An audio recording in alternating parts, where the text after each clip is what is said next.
Good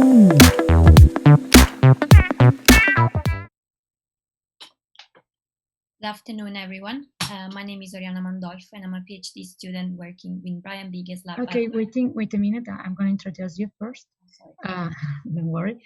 Hello, everyone. I hope you are enjoying the Congress up until now. And now we're going to start the session about oral communications that were the best rated abstracts on this 16 international symposiums on MPS and related disease. First of all, I would like to introduce Oriana Mandolfo from the University of Manchester, that she's going to present systemic immune challenges, exacerbated inflammation, and cognitive decline in a mouse model of MPS IIIA. So, Oriana, if you want to start, here you are. Thank you.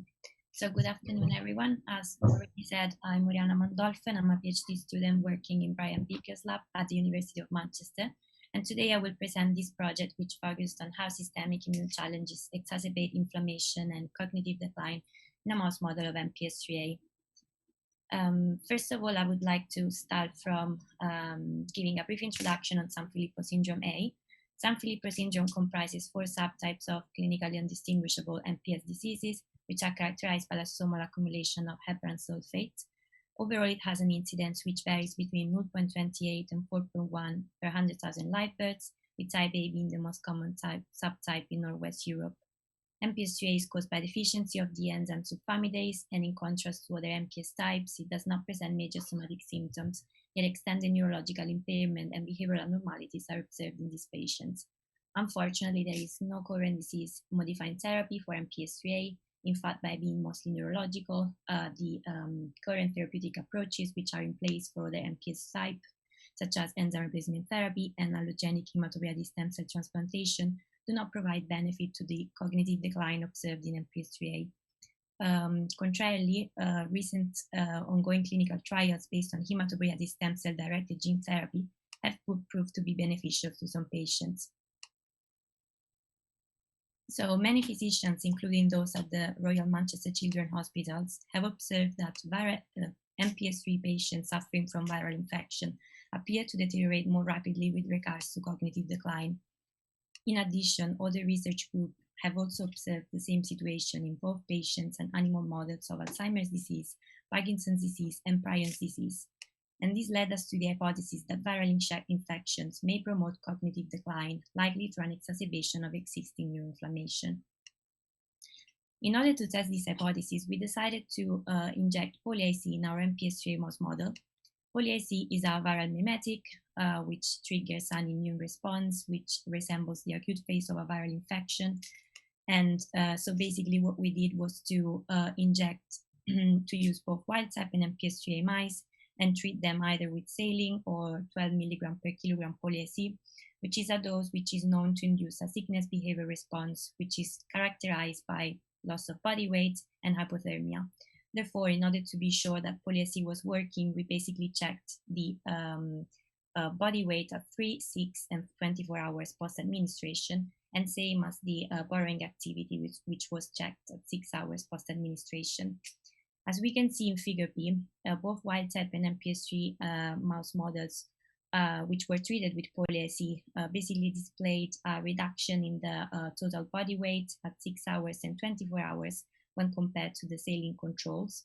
And likewise, both wild type and MPS IIIA mice following administration of poly-IC displayed a reduction in the borrowing activity of about 39% and 72% respectively.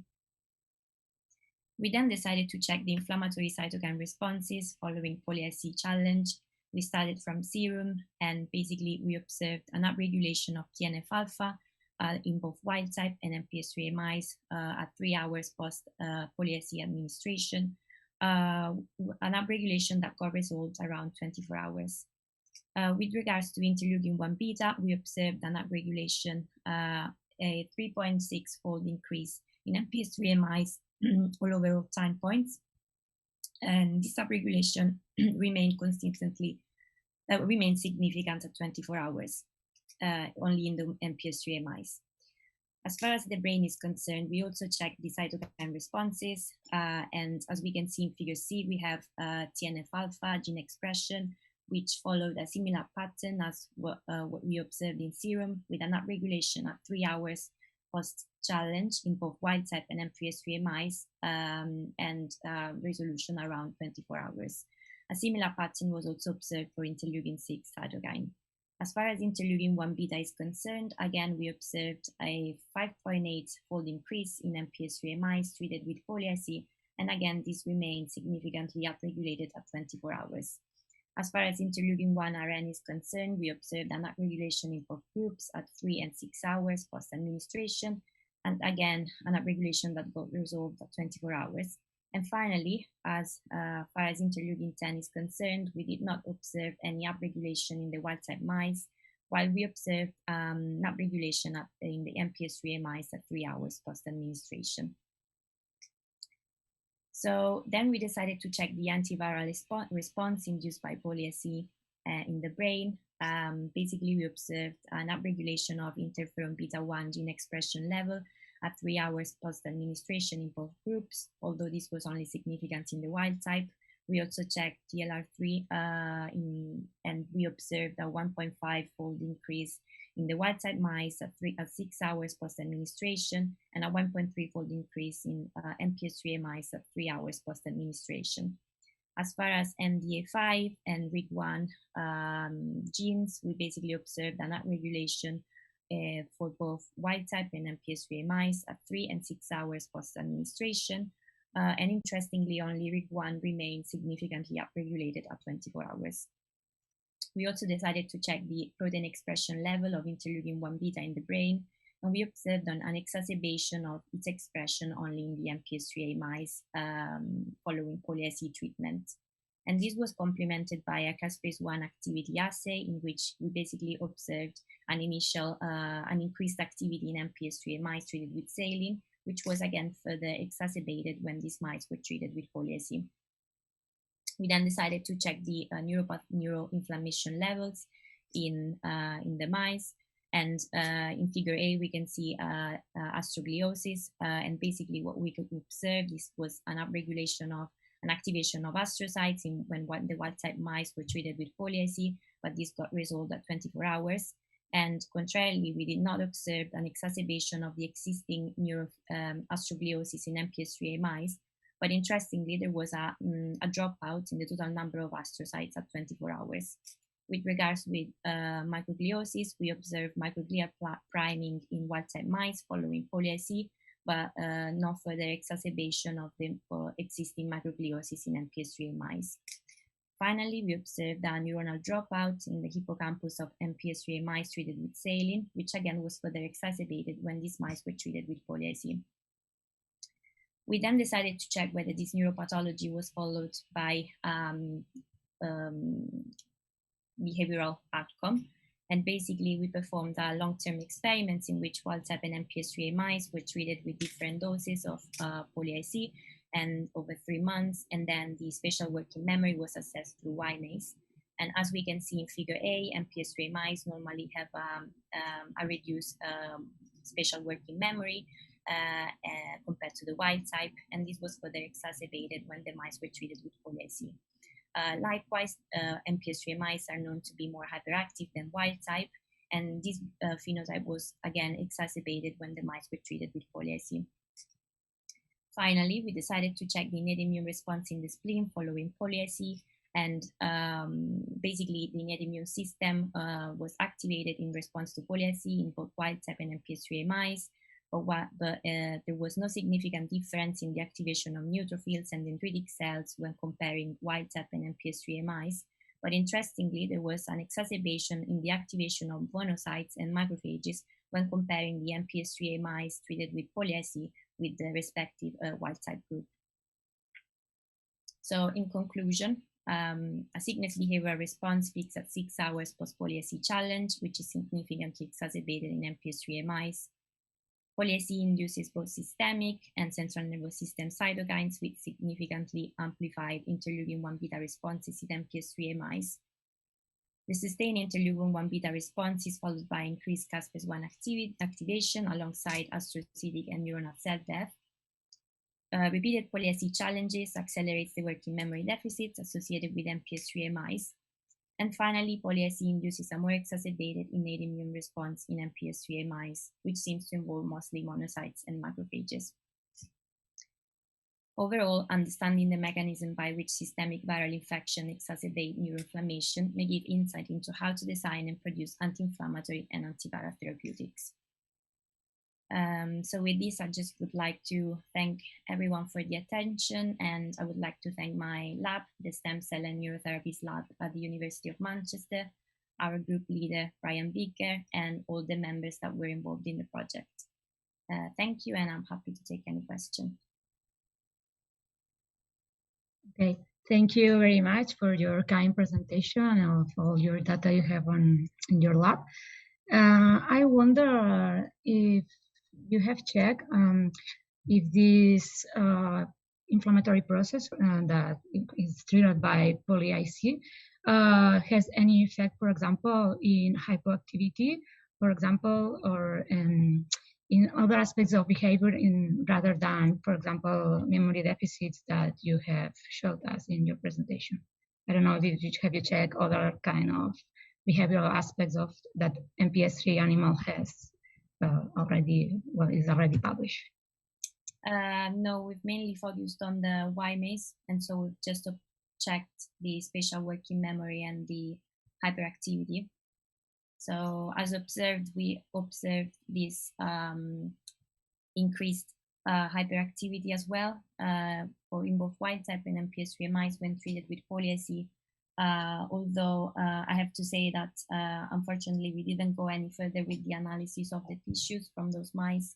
So it's definitely exciting data, but we cannot draw many conclusions still from that part.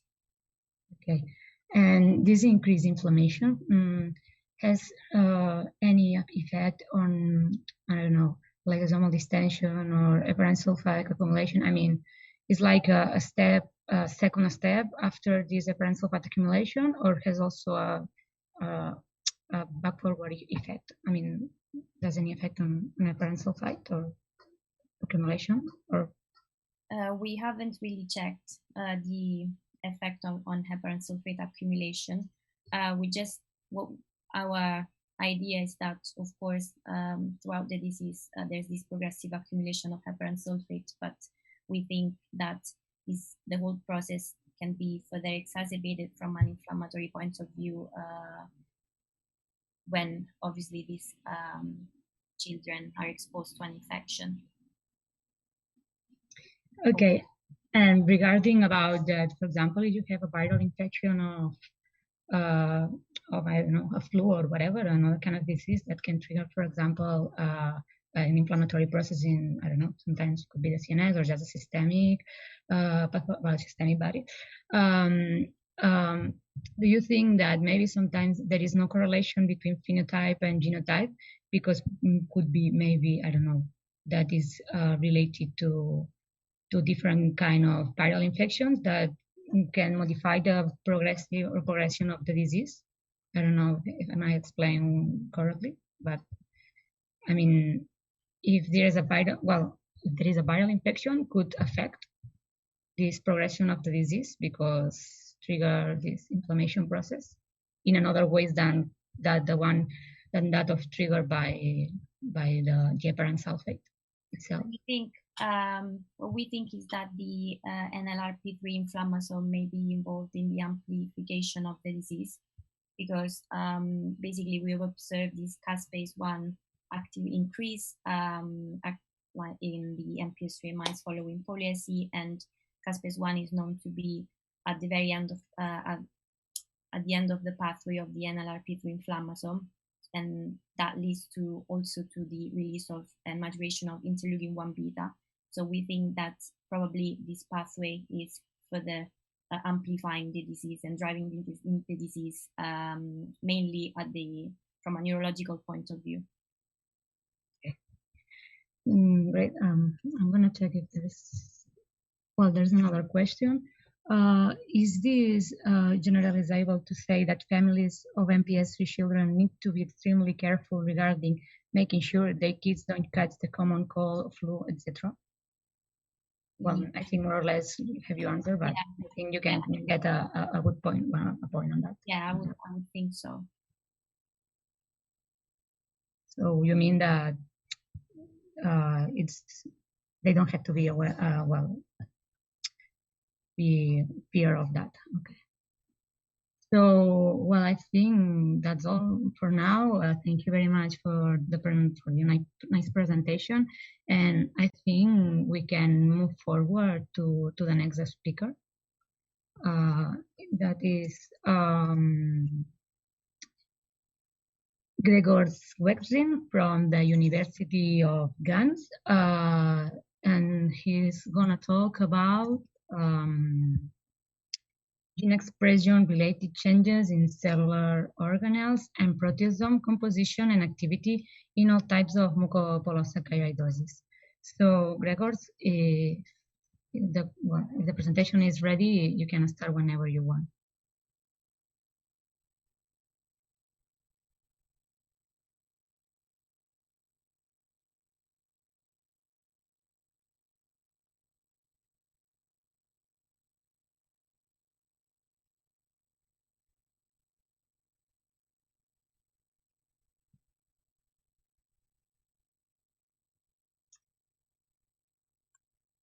Gene expression related changes in organelles and proteasome composition and activity in all types of mucopolysaccharidosis. As you, okay, yeah, okay. As you know, there is MPS is caused by glycosaminoglycan storage, and there are severe symptoms of this disease.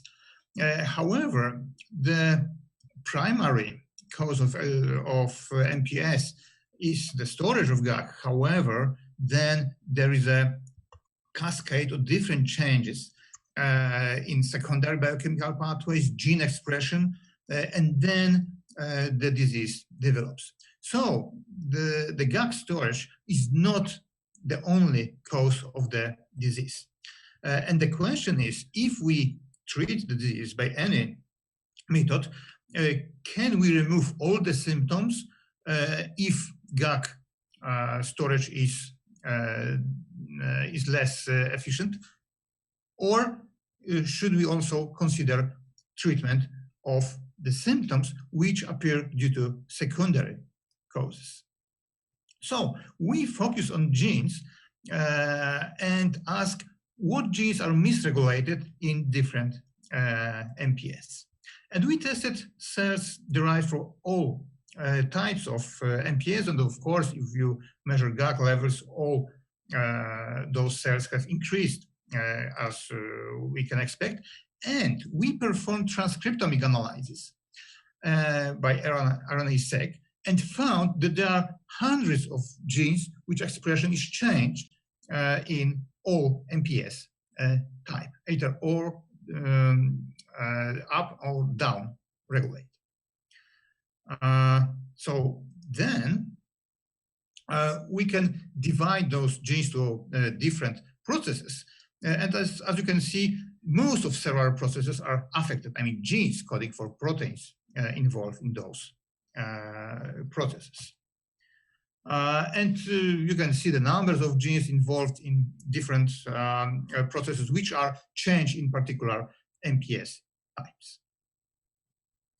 We confirmed that those RNA-seq data are reliable because the real-time PCR quantitative reverse transcription PCR confirmed that those results are reliable.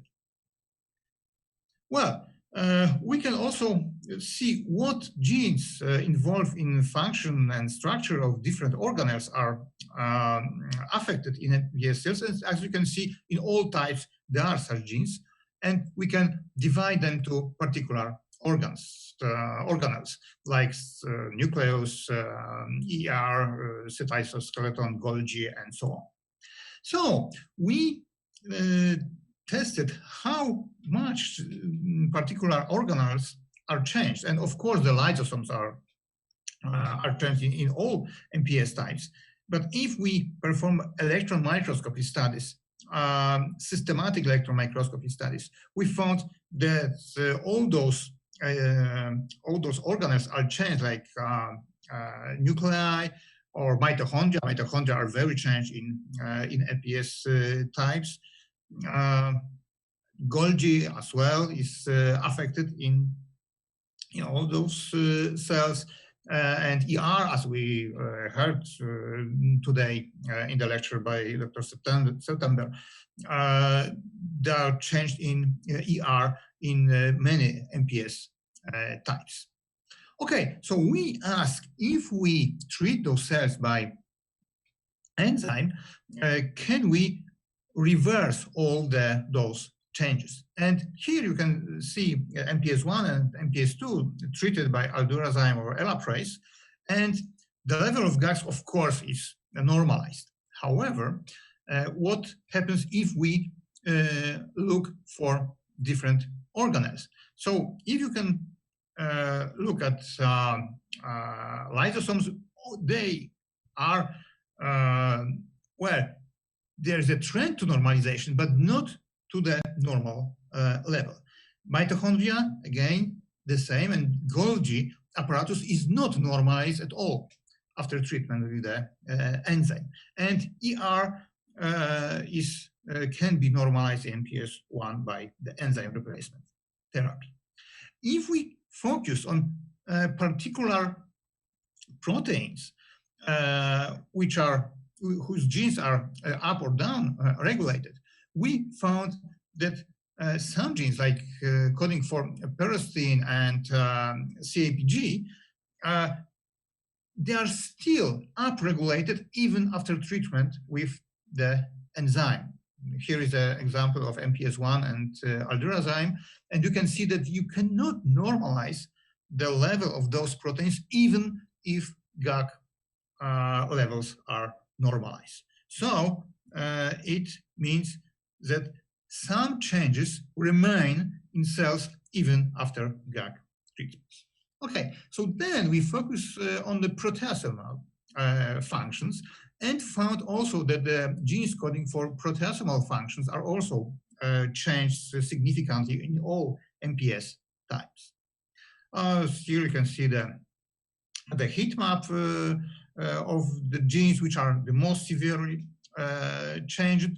And we also confirmed that RNA-seq data are reliable by RT-qPCR. So what we found that the proteasomal activities are changed, and in most of MPS types, the proteasomal functions are up-regulated.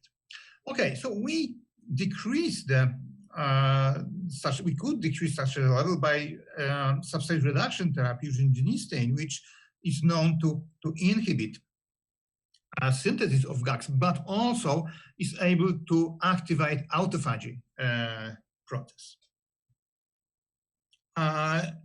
However, neither GAGs nor genistein can affect the proteasomal functions in vitro. So it means that all those changes we see are indirect. However, the changes are really significant, as can be demonstrated by different amounts of subunits, particular subunits of proteasomal. And you can see the examples, but in fact, most of the proteasomal subunits were misregulated. And the huge misregulation was observed when we measure the level of ubiquitination. So you can see that ubiquitination is down-regulated in most MPS. However, genistein further down-regulate the proteasomal functions, which may be beneficial because if the proteasomal function is increased, then the less residual activity of the deficient enzyme can be expected. And interestingly, the particular proteins are differentially regulated regarding the level of ubiquitination. So there is no general pattern. Each protein is either up or down regulated for ubiquitination. So the conclusions are that expression of hundreds of genes is changed in MPS cells relative to controls, and this is true for all MPS types. Then this morphology of various organelles is characteristic for MPS cells, and only some, but not all, cellular disorders can be corrected by reduction of GAG levels through enzyme replacement therapy. Proteasomal structures are affected, proteasomal activities are enhanced, and the levels of ubiquitinated proteins are decreased in MPS cells. These disorders cannot be corrected by reduction of GAG levels through substrate reduction therapy. So the bottom line is that our results suggest that normalization of GAG levels by any therapeutical procedures like enzyme replacement therapy or substrate reduction therapy. But this should be accompanied by correction of cellular processes through additional treatment to provide effective cure for MPS, because normalization of GAGs cannot correct all cellular disorders which occur in MPS. Thank you very much for your attention.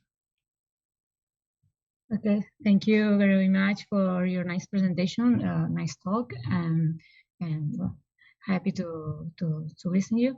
And I don't know if you could explain to the audience the importance of that the treatment, for example, genistein with what you have analyzed or other kind of treatments, the impact of not correcting this kind of organelles alterations and which is in the impact clinically to the patients, for example.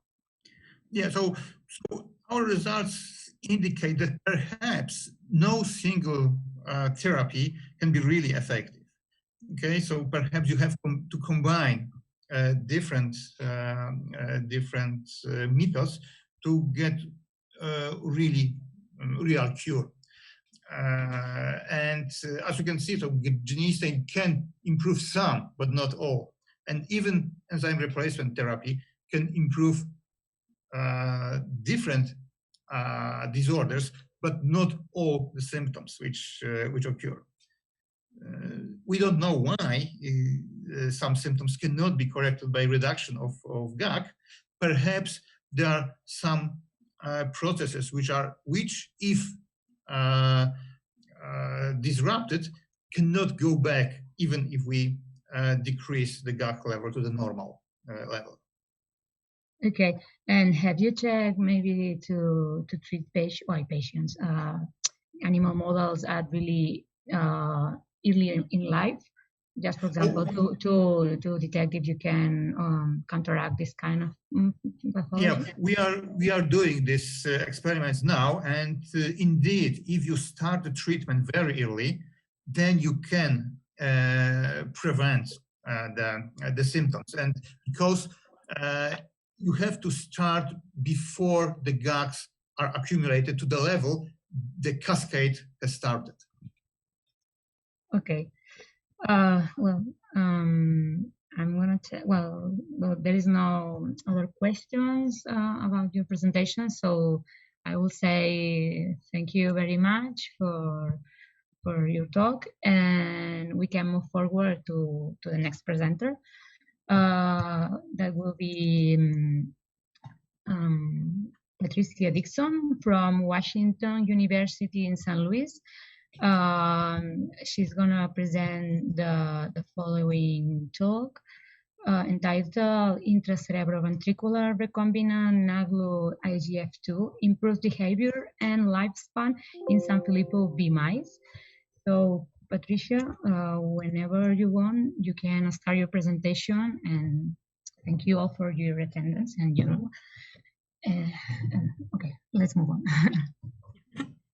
Thank you very much. Very excited to present our research, which was a collaboration with Washington University School of Medicine, where I was not at the time when I initially started this study. I was in Los Angeles, the group in Los Angeles, and then the enzyme was provided by BioMarin Pharmaceutical. And I had a disclosure slide, which doesn't seem to be here, but I receive research support from Genzyme and from BioMarin, and these are going to be experimental therapies that are discussed.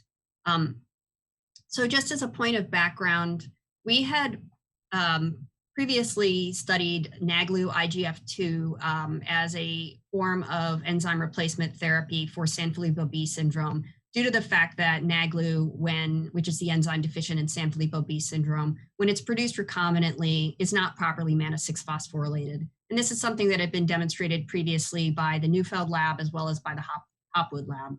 So IGF-2, the portion of IGF-2 that's used binds to the manna-6-phosphate receptor. As you may or may not know, the cation-independent manna-6-phosphate receptor is also the scavenger receptor for IGF-2, so there's an IGF-2 binding site on it. So this was a way of getting around the need for glycosylation and manna-6-phosphorylation of NAGLU, yet getting it into cells and lysosomes through the manna-6-phosphate receptor.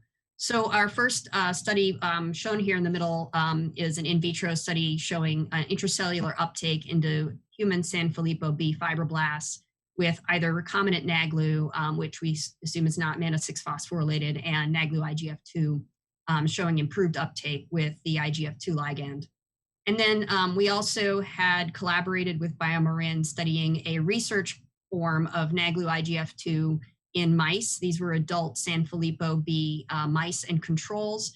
This collaboration with BioMarin and also the Neufeld lab, looking at neuropathology and biochemistry in the mice that were treated with NAGLU IGF-2. So this work was published also in 2014, showing improvement in neuropathology, and we also found improvement in the biochemistry, including enzyme levels and heparan sulfate. So this study was a study of behavior and survival, as well as some neuropathology in mice treated long-term, beginning at birth. And there were actually several cohorts of mice that we studied. One group was for a behavior experiment that was done in Los Angeles, which is depicted here in this diagram. And these mice were injected into the ventricle at postnatal day 2. And then at 4 weeks of age, they were cannulated and then dosed into the ventricle every 4 weeks until 16 weeks of age. Then the behavior was evaluated between 16 and 20 weeks of age, and they were sacrificed at 20 weeks of age. There was a cohort at the SANS lab at Washington University that had a very similar study design, except they took the mice out to 40 plus weeks. And then there was a survival experiment done in Los Angeles where we aged the mice to humane endpoints, dosed every 4 weeks as above. And just as a take home, what we found was improved survival in treated mice, a more normal fear response, a more normal sleep and activity pattern, delayed reduction in rotarod performance, and improved disease markers and heparan sulfate in brain and liver. So to show you each of those, the biochemical results are shown in this slide. On the top here is the brain heparan sulfate in the mutant or Sanfilippo B mice treated with vehicle, Sanfilippo B mice treated with NAGLU IGF-2, Sanfilippo B mice treated with NAGLU, and heterozygous control mice treated with vehicle. And on the bottom here is the level in, this is heart, shown in with the Sanfilippo B mice treated with vehicle, Sanfilippo B mice treated with NAGLU IGF-2, Sanfilippo B mice treated with NAGLU, and heterozygous control mice treated with vehicle. And these results were statistically significant. And this was the cohort that was evaluated at 20 weeks with the last dose at 16 weeks of age. So some of the neuropathology that was done in the mice, this is looking at CD68 shown here. CD68 is a marker for microglial activation. So on the left is a control or heterozygous mouse treated with vehicle. This is an MPS 3B or Sanfilippo B mouse treated with vehicle, MPS 3B mouse treated with NAGLU, and an MPS 3B mouse treated with NAGLU IGF-2. These graphs depict the quantification of this. This was done according to the methods of Jonathan Cooper in his laboratory, who assisted us while this was performed by Stephen Lee and Alexander Sorensen in my lab. So the CD68 in the striatum and in the S1BF region, primary somatosensory cortex, are shown here. This bar is the MPS mouse treated with vehicle, MPS mice treated with NAGLU, and MPS mice treated with NAGLU IGF-2.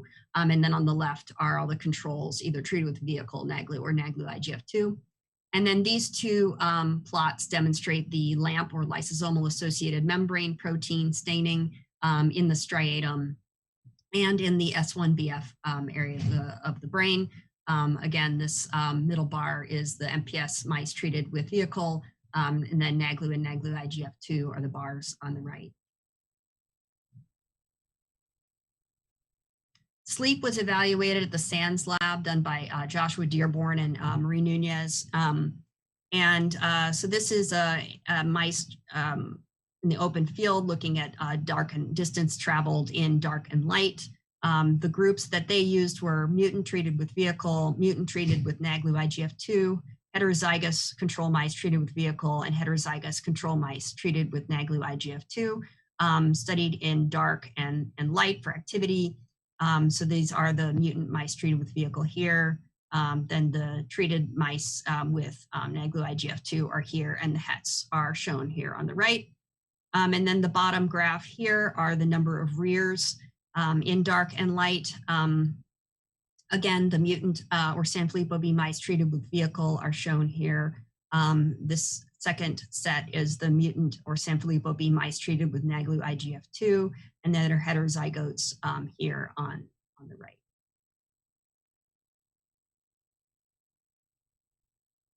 For physical disease, the SANS lab had previously noted a reduced performance of Sanfilippo B mice on a rocking rotarod that was published by Coy Helderman.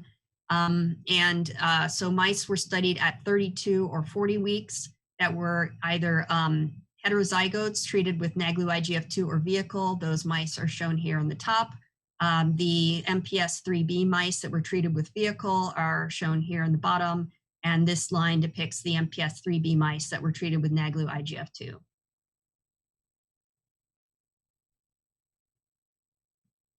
We had previously found that MPS 3B mice show a reduced number of stretch attend postures, which is a fear pose when placed in the elevated plus maze. We had published this in 2016. So the Los Angeles cohort of mice, which is the group that was studied from 16 to 20 weeks of age, were evaluated on the elevated plus maze, and the mice that were treated with NAGLU or NAGLU IGF-2 had a more normal number of stretch attend postures compared to the MPS 3B mice that were treated with vehicle.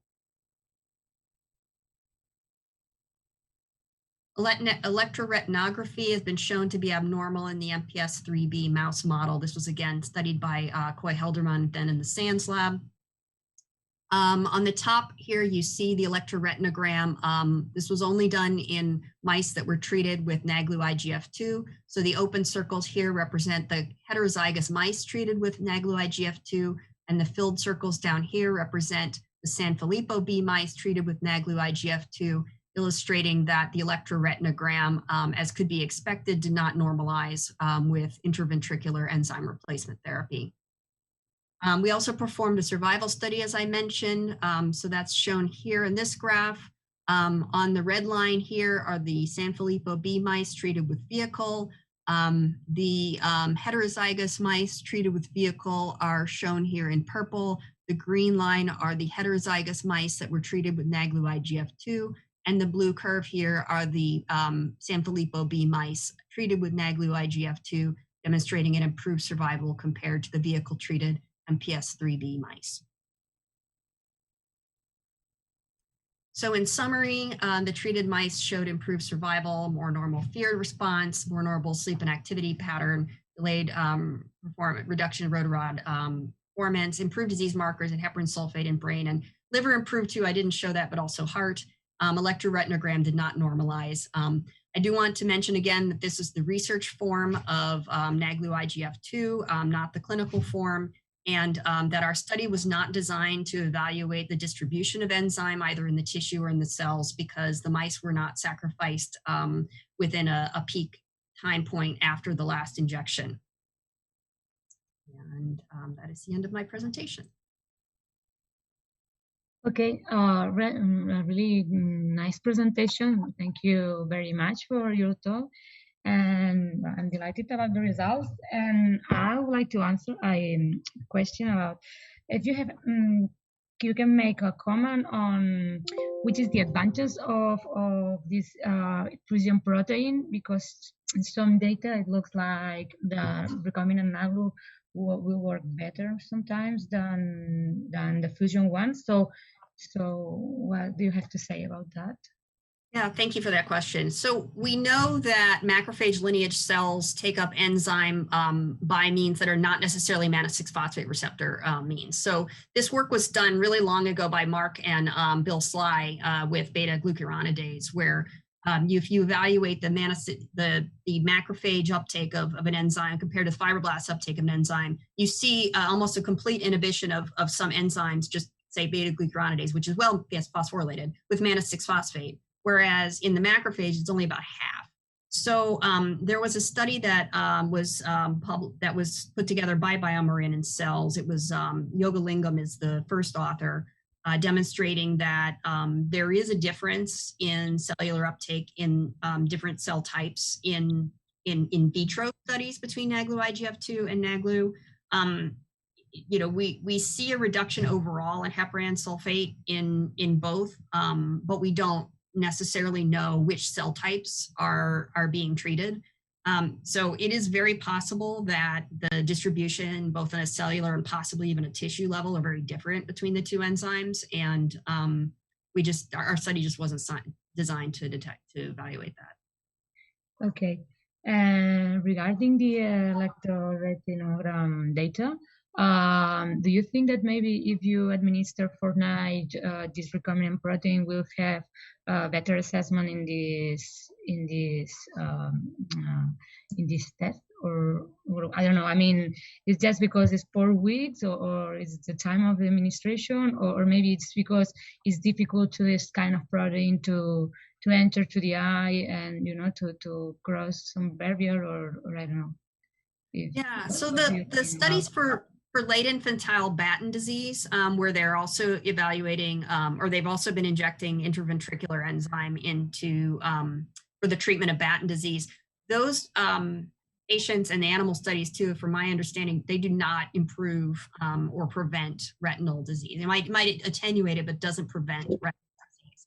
So I just think that intraventricular enzyme therapy might not completely treat retinal disease. Okay. I'm gonna check if there is any question. Okay. And are you planning also to evaluate astrolabiosis or other kind of aspects that also affected this kind of mice, and how the treatment can correct or not, for example, astrolabiosis? Because you said that you have checked the CD68 marker, and I'm wondering if you have evaluated the other one or not. Yes, we are working on GFAP and subunit C of mitochondrial ATP synthase and some other markers as well. Okay. Well, thank you very much for your talk, and I'm really grateful to listen to that. And I think we can now present the next speaker from this session. That will be Andrea Onieva from the Institute of Neuroscience from the University Autónoma of Barcelona, that she's going to present a talk entitled Understanding and Treating Neurodegeneration Caused by Mucopolysaccharidosis Type 7. So Andrea, you can start. Thank you. Hello everyone, and thank you, Sarah, for your presentation. Today I want to talk about the work I've been doing to try and understand and treat the neurodegeneration caused by mucopolysaccharidosis type 7. As most of you know, mucopolysaccharidosis type 7 is an autosomal recessive disorder caused by mutations in the gene that encodes the beta-glucuronidase. And the beta-glucuronidase is a lysosomal hydrolase essential in the stepwise degradation of glycosaminoglycans. Therefore, mutations in this gene cause the production of a defective protein and the buildup of glycosaminoglycans within the lysosome of the cells, and this leads to the pathology of this disease. MPS 7 is a chronic and progressive disease with multisystemic pathological features. The pathological manifestations of this disease are not the same in all the patients, and the severity is also highly variable. Although there are some symptoms that are most common, as a short stature, skeletal abnormalities, and hepatosplenomegaly, other symptoms that are really important are developmental delay and progressive cognitive impairment, which is the one we are going to focus on today. If you've been hearing these presentations, Dr. Mingozzi did a really good explanation of AB viruses, but I would like to remind that adeno-associated viruses are small, non-developed viruses with a single-stranded DNA genome packaged in an icosahedral capsid. By using this type of vectors, the transgene construct remains as linear or circular episomal concatenamers, enabling its long-time expression in non-divided cells, such as NIP. Among all the viral vectors available, these type of vectors are the most widely used in gene therapy. And the proof of that is the approval of 3 different therapeutic strategies using ABs, as well as over 100 ongoing clinical trials using these vectors. In our experiments, we used the mouse model generated by the William Slice laboratory, in which they have a mutation in the GASB gene that produces a defective protein. These mice exhibit the most common pathological characteristics of this disease in humans. Previous studies done in our lab have shown that the gene therapy strategies can reverse completely many symptoms of this disease, but as you can see in the graph, we didn't obtain a complete normalization of the survival of these animals, and the same happened with the cognitive deficits. Therefore, the therapeutic strategy we've been following is a single intrathecal administration of an AB encoding for a completely functional beta-glucuronidase at 2 months of age. And then we analyze the animals at 5 and 6 months of age, which is more or less the survival point of these animals. The first we wanted to check was whether neurons were dying in the brain of these animals. And to do so, we perform an immunohistochemistry using the neuronal marker NUN. And we analyze 2 different areas because we know they are one of the most affected in this disease. We analyze the hippocampus, the CA1 and the CA3, and also the cortex. In the CA1 and the CA3 of the hippocampus, due to the massive overlapping of the neurons, we decided that it was better to study the width of the neuronal layer, and we did so. As you can see in the graphs, in the CA1, we did not find any difference at all between GASB and wild-type mice, neither at 1 month of age nor at 6 months of age. But in the CA3, there was a slight thinning of the neuronal layer at 6 months of age, although it was not significant.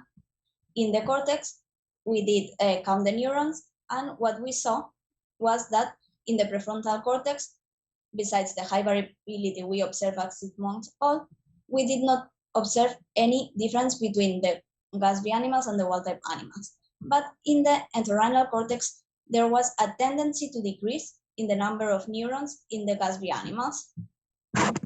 These results show that although neuronal death may be playing a part in the latest stages of this disease, is not the main cause behind the cognitive deficits of these animals.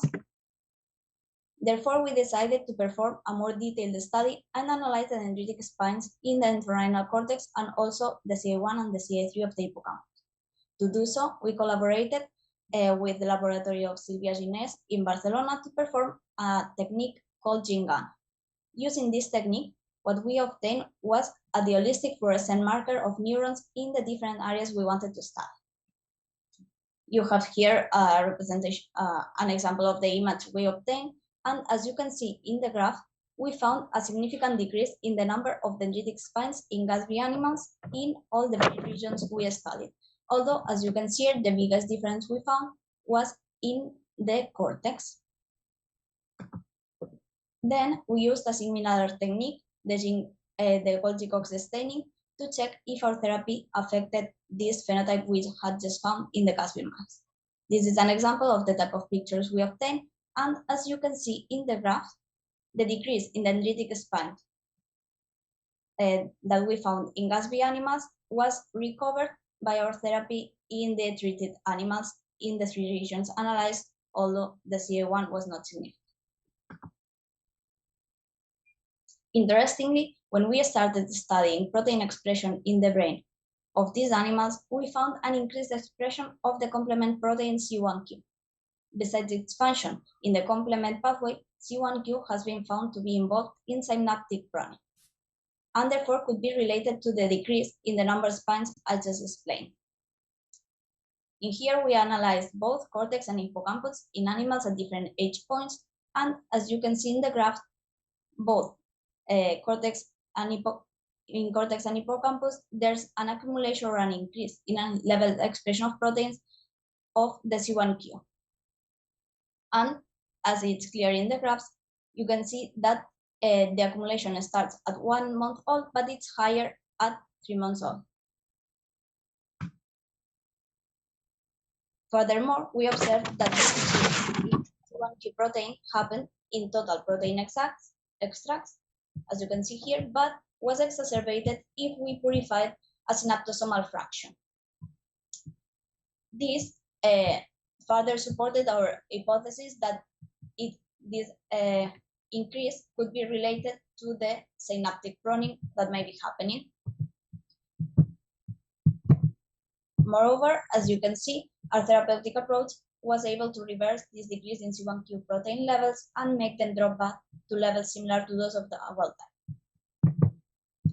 We then proceeded to do a more detailed analysis of proteins related to the synaptic function, and to be as specific as possible, we collaborated with Dr. Mignano in the UAB to perform a subcellular fractioning that allowed us to separate the pre- and postsynaptic cellular fractions. We found a decrease in the protein levels of the glutamate receptor, the AMPA subtype, in the cortex of Gatsby animals at 6 months of age, and we found that our therapy reversed this decrease and restored the protein levels. Besides synaptic function, we are also studying cellular pathways that may be involved in the neuropathology of this disease.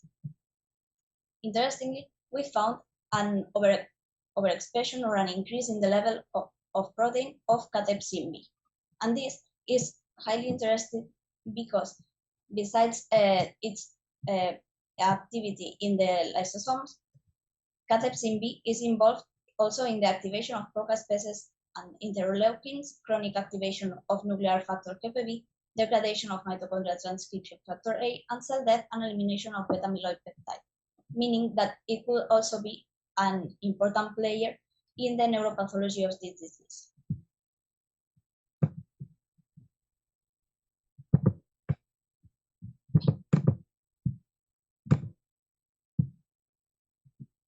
As conclusions, we could say that our results show different affectation among brain areas, some of them showing a decrease in neuronal density or width of the neuronal layer at the last age analyzed. Also, that all areas analyzed showed significant decrease in spine density, uncovering another cause of the neurological manifestations of this disease. The increase of C1q protein levels found in MPS 7 animals could be directly related to the decrease in synaptic spines due to its involvement in synaptic pruning, and also that protein analysis has revealed several pathways to be affected in MPS 7 map, but the connection between them is still under study. So to sum up, we could say that gene therapy shows promising results correcting MPS 7 brain pathology in mice, but further studies are needed to completely understand the mechanisms underlying neuropathology. And I would like to thank you and take all your questions. After, I'd also thank all my lab members for their help and our collaborators. Okay, Andrea. I would like to say that I'm delighted to listen to your talk, and you had a very nice presentation. And I would say that regarding this spinal dendritic density that is altered in MPS 7 mice, have you checked how this can affect the behavior of the mice? I mean, if you have some alteration in the synapses, maybe you have some alteration also in behavior, or have you? Yeah, previous studies in our laboratory showed that these animals had behavioral abnormalities in the Morris water maze and also in the open field, and they were not corrected. So our therapy might be not working good enough. But at what I do not remember at what age do you administer the therapy? We administer the therapy at 2 months old. Okay, so maybe do you think that maybe it's too late to reverse some kind of phenotype? You said that because if there is the correction of the spinal density that you showed us today, but not the behavioral alterations, maybe it's well how do you explain this kind of different results? It may be that although we are correcting the spinal density abnormalities, we are not correcting all the neurological abnormalities, because I haven't presented it here, but we found other proteins that have been altered, and I still don't know if they are corrected by our therapy or not, or if the correction is partial, and that could also explain. Okay, and I'm gonna check if there is any question. Okay. And this intrathecal injection is performed in the lumbar puncture, interventricular, or I do not know if you have mentioned. It's a lumbar puncture. We just open the bag and insert the needle in the space between the vertebra. And do you think that maybe if you administer these AAVs in the lumbar region has some some kind of impeding the biodistribution of the AAVs to the CNS, because the lumbar region is up to down to the spinal cord, and maybe the virus has some difficulty to reach the other areas of the CNS. So no, I don't know if you have any comment on that. This, and it can reach perfectly the CNS. So you have also a broad distribution in all areas as cortex and some deep brain structures and all this kind. Yeah. Okay. Okay, so thank you very much for your talk and good results. And thank you. Okay, we can move now to the next speaker, which is Marisa Donovan from Sigilon Therapeutics, which is going to present today the following talk, which has the title 6005, Novel Encapsulated Non-Viral Cell-Based Therapy for MPS 1. Marisa, if you want to start, it's your turn. Thank you very much. Thank you, Sarah, for the introduction. On behalf of the team at Sigilon, I'm very excited for this opportunity to present our work on our preclinical program for MPS 2. These are my disclosures. As all of us here understand, many patients with MPS 1 still need options that lower their treatment burden. At Sigilon, we have a novel approach for the treatment of MPS 1. An innovative, non-viral, allogeneic cell-based platform. Our goal is to offer a treatment with the potential key advantage of being designed to offer a long-term effect and thus to lower the patient burden. Historically, allogeneic cell-based therapies have faced a challenge that is twofold. First, the implanted allogeneic or xenogeneically derived cells are quickly rejected by the patient's immune system. And secondly, that even when these cells are protected from the immune system by encapsulation in biomaterial, the biomaterials themselves activate a foreign body response, with the end result of paracapsular fibrotic overgrowth, or PFO formation. The formation of PFO eventually cuts off the protected cells from nutrients and no longer allows therapeutic proteins to be secreted. Thus, the key to success for an allogeneic cell-based therapy is to avoid detection by the host immune system altogether. Our novel cell-based modular platform is designed to address both challenges. First, the cells are protected from physical interaction with the host via encapsulation within two-compartment modified allogeneic spheres. Sigilon's strategy to prevent PFO formation involves the discovery of a novel proprietary small molecule that reduces the immune response and prevents fibrosis. Thus, this technology provides both an essential shield from cell-to-cell interactions, as well as a mechanism to prevent PFO from forming on the surface of the spheres. Our investigational product for MPS I, SIG005, is a non-transformed epithelial-derived human cell line engineered with a non-viral vector to express human IDUA, which is then encapsulated within two-compartment spheres. Here you can see a representative image of a sphere on the right. The outer layer contains the antifibrotic small molecule, and the inner compartment contains allogeneics optimized for viability and productivity our cells. Our hypothesis is that we can achieve a sustained therapeutic effect by administration of IDUA-secreting allogeneic cells that are shielded within spheres designed to avoid immune rejection and paracapsular fibrotic overgrowth.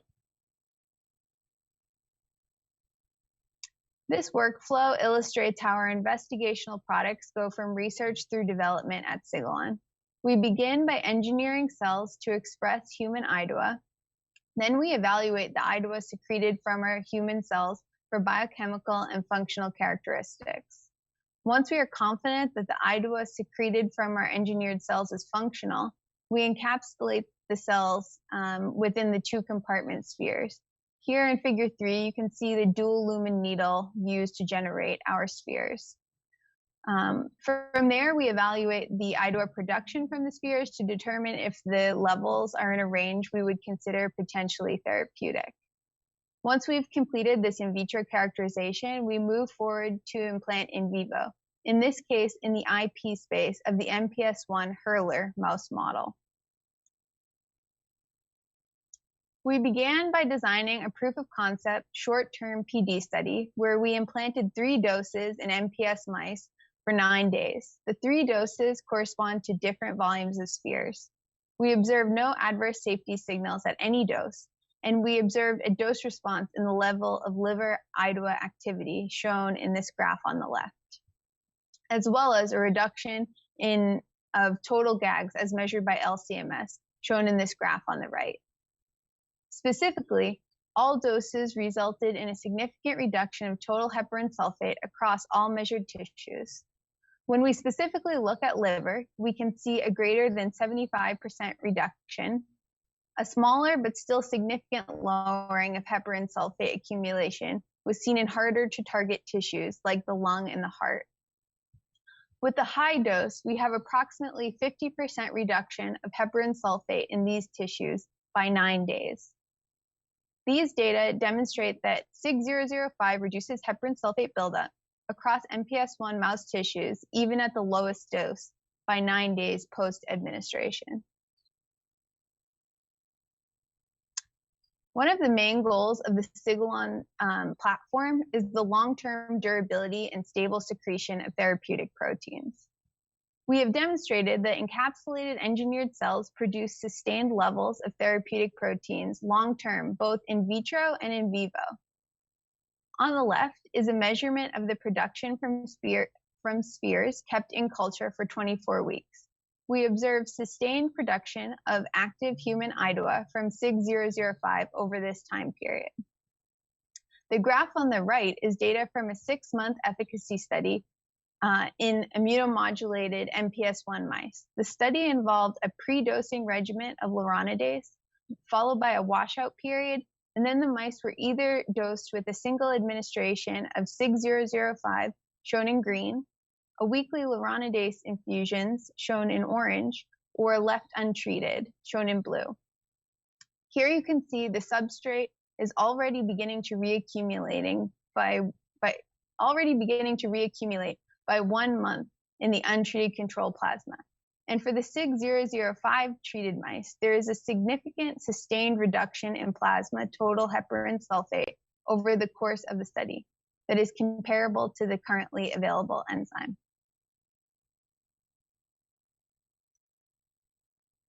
From this same long-term study, we examined the levels of IDUA in the MPS I mice and the total heparan sulfate levels at the 6-month endpoint. On the left are levels of IDUA activity. In liver and spleen, we measured supernormal levels of IDUA compared to what we measure in wild-type mice. And 6 months after a single administration of SIG005, normal levels of IDUA were measured in the heart. On the right is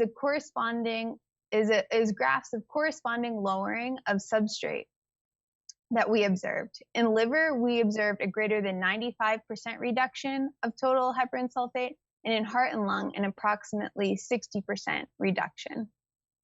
From the same study, we also performed histopathology on the tissues of the MPS I mice 6 months after administration of SIG005 to confirm the analytical GAG data. Using Alcium blue to stain for GAG accumulation, after a single dose of SIG005, the MPS I mice have appreciable clearance of GAGs in the heart, lung, liver, and kidney, which is in agreement with the LCMS heparan sulfate quantification.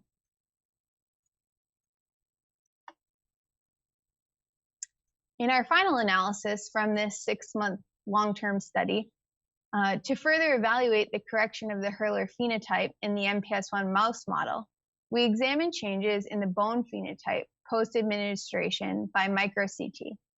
On the left are sagittal view 3D reconstructive images of a femur of a representative male and female from either the untreated or SIG005 treated groups.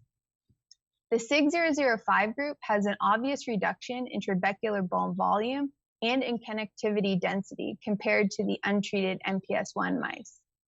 When we used the entire cohort from the study for statistical analysis, we actually observed improvement in multiple bone parameters in this bone phenotype. The SIG005 treated mice have a decrease in zygomatic bone volume, a decrease in cortical bone thickness of the long bone, and an increase in the femur length. Thus, after a single administration of SIG005, we observed skeletal disease improvements in the MPS I Hurler mouse model when we looked over multiple bone characteristics.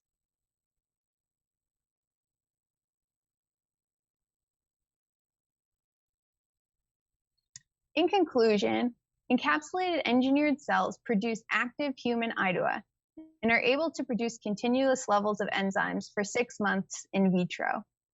SIG005 demonstrated dose-dependent IDUA activity in liver of MPS I mice, and we observed a corresponding dose-responsive substrate reduction across multiple tissues. In our long-term study, MPS I mice treated with SIG005 had supernormal IDUA activity in the liver and spleen and reached normal levels in all other tested tissues. We observed a sustained reduction in the accumulation of substrate 6 months after administration in all measured tissues. Finally, we observed phenotypic corrections of multiple bone parameters by micro-CT analysis and other tissues by histology 6 months after SIG005 administration. Thank you very much, and thank you to the team at Sigilon. Okay, thank you very much for your presentation. I think it was a really nice talk, and this new treatment. I think I would like to, if you can make any comment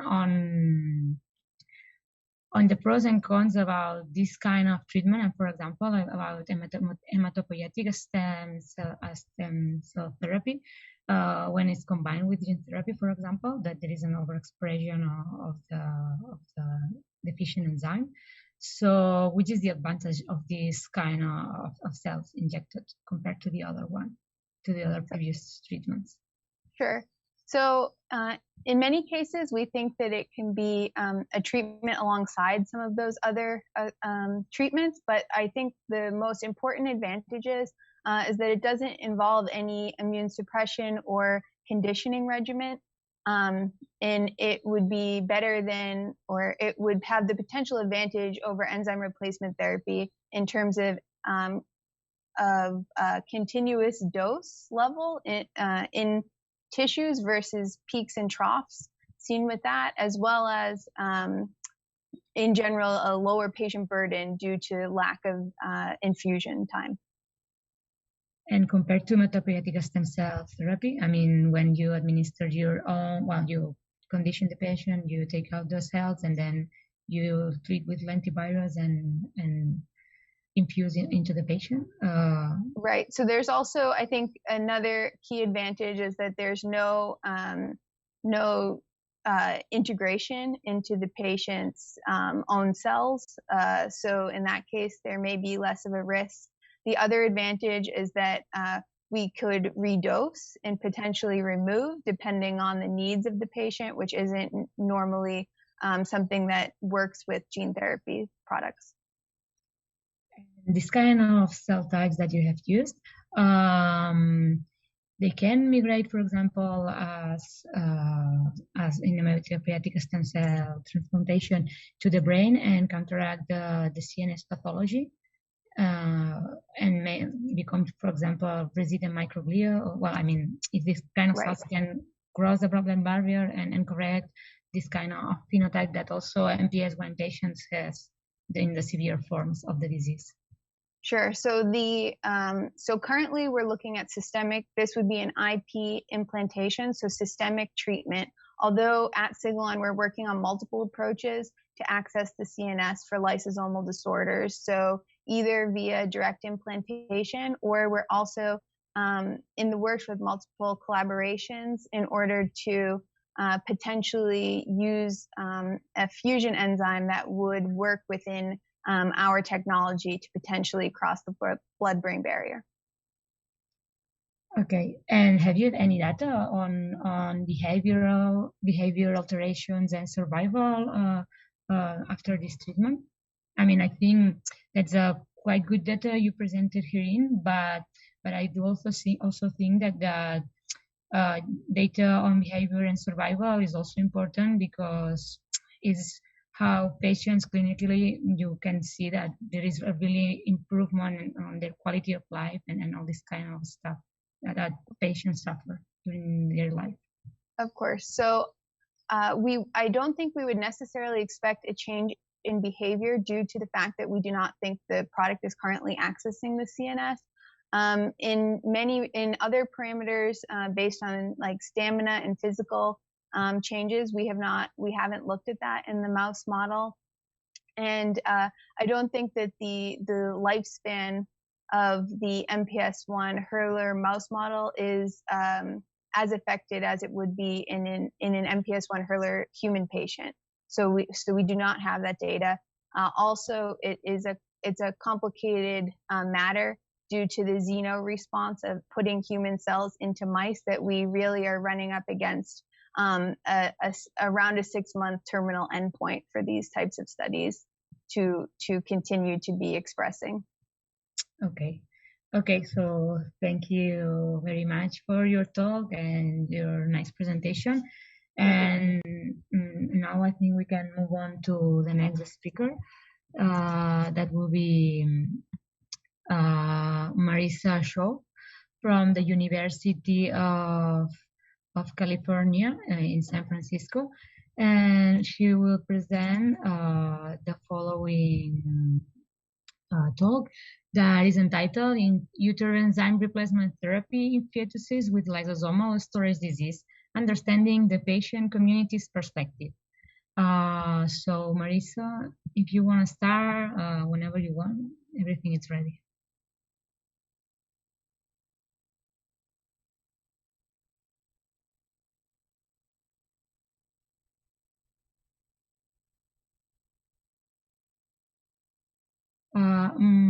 Marisa, can you? Okay. Oh, now I'm unmuted. Sorry about that. Yeah. Okay. Thank you, Sarah, for the introduction, and to all the organizers for the opportunity of speaking today.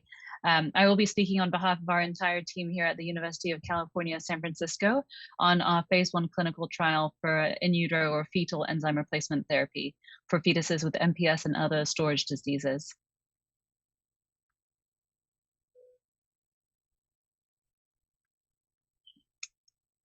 Okay, I have no disclosures to bring up.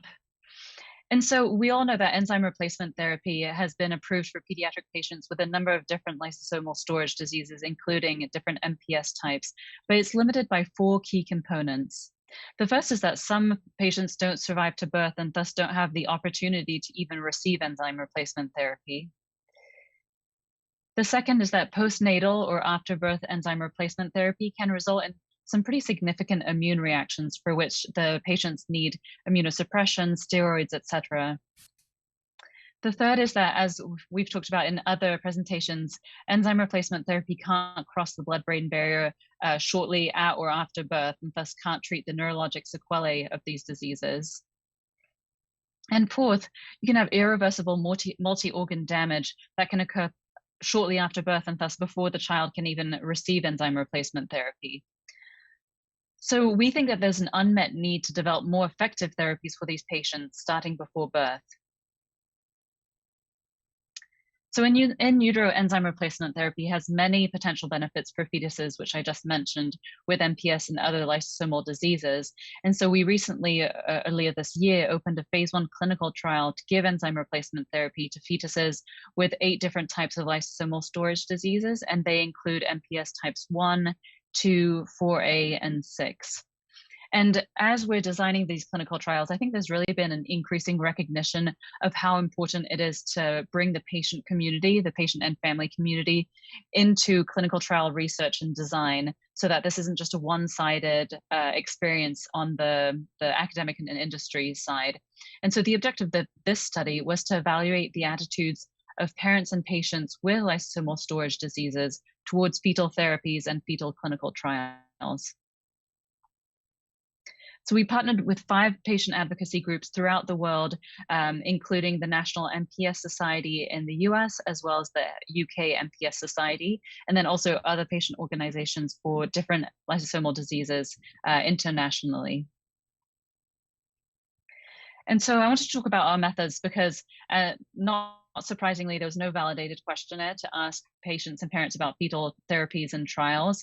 So we designed and devised a questionnaire that we then had a multidisciplinary group that included a fetal surgeon, a genetic counselor, patient advocacy leaders, and people who had no medical knowledge whatsoever to make sure that we were asking the right questions and we were asking them in a way that they would understand it. So this went through multiple iterations until we felt happy that we were asking the right questions. And the survey was divided into 3 sections. The first was asking patients and parents about their diagnosis, timing, how the experience was, and what kind of therapies they had received after birth. The second section asked about their attitudes towards fetal therapies and trials, and this was on a 5-point Likert scale. And then we asked about the respondents' demographics, socioeconomic status, and occupation to provide a context in which to interpret their responses. It was important for us to include a cover letter that explained what our lab's preclinical studies were in a mouse model of MPS 7, and then what are the possible risks and benefits of fetal therapy. And we felt this was important because we wanted the survey respondents to understand why we were asking these questions and know what the mouse data were, and that's why we were asking these questions and what the potential risks and benefits were. And as I mentioned, we distributed the survey by partnering with patient advocacy groups and using their social media platforms as well as their monthly newsletters. And we performed statistical analysis using univariate and multivariate logistic regression. So these are the characteristics of the 181 parents and patients who responded to the survey. And you can see that 89% of the respondents were parents. So the vast majority of the people who returned our survey were parents of affected patients. And the mean age or median age of respondents were 39, and 88% were women, were moms of affected children. And like I said, this included patients with a number of different diseases, but I've included the breakdown of the different types of MPS here. So you can see that MPS 1 and then MPS 3 and MPS 2 were the most prevalent MPS types of the respondents. And when we asked about the highest level of education, it was kind of an equal breakdown of those who had a bachelor's degree, graduate study, or high school or middle school, and then it was unknown in about a quarter of our respondents. And now if we look at the characteristics of the patients, so either the patients who responded themselves or the affected children of the parents who responded to our survey. And we wanted to know about timing of diagnosis. So we asked, when did you find out that your child has a diagnosis of MPS? And you can see that about 40% were between 7 and 36 months old. And then it's kind of an equal breakdown of soon after birth, within the first 6 months, or after a year and a half to 2 years. And then only 14% were older than 60 months, so a bit older than that. The current age of the affected child was on average 10, although you can see it's a wide range from newborn to 58-year-old adult. And we wanted to make sure to have an understanding of what the racial and ethnicity distribution was. And the vast majority were white or Caucasian, which is a little concerning because it tells us that we probably didn't adequately sample all the different patient populations that can have MPS in the world. And when we asked about what kind of therapies they had received after birth as standard of care or within the context of a clinical trial, we found that 65% had received ERT after birth, 27% had received a stem cell transplant, and 4% had received gene therapy. And we wanted to know, how do patients and parents hear about new information? So we asked what were their main sources of information, and one of those possible options was clinicaltrials.gov, the website in the United States that lists all of the clinical trials. And a quarter of respondents said that clinicaltrials.gov was their main source of information. And as I said, we had 5 advocacy groups who partnered with us, and the respondents represented 19 countries. One thing I did want to bring up is we needed to make sure we knew in which countries pregnancy termination was legal and allowed and accepted versus not, because that obviously gives parents a different choice of options when presented with a pregnancy affected by one of the lysosomal diseases. So the first question we asked is, how likely would you be to end a future pregnancy if it was affected by lysosomal storage disease? And for this question, we excluded all respondents who were in countries in which pregnancy termination was not an option. And when we looked at all the respondents, we found that almost half said that they were unlikely, the Black is unlikely to terminate a future pregnancy. And then most of our respondents were either in the United States or in the UK. So we looked specifically at the United States and the UK to compare if there was any difference between the two.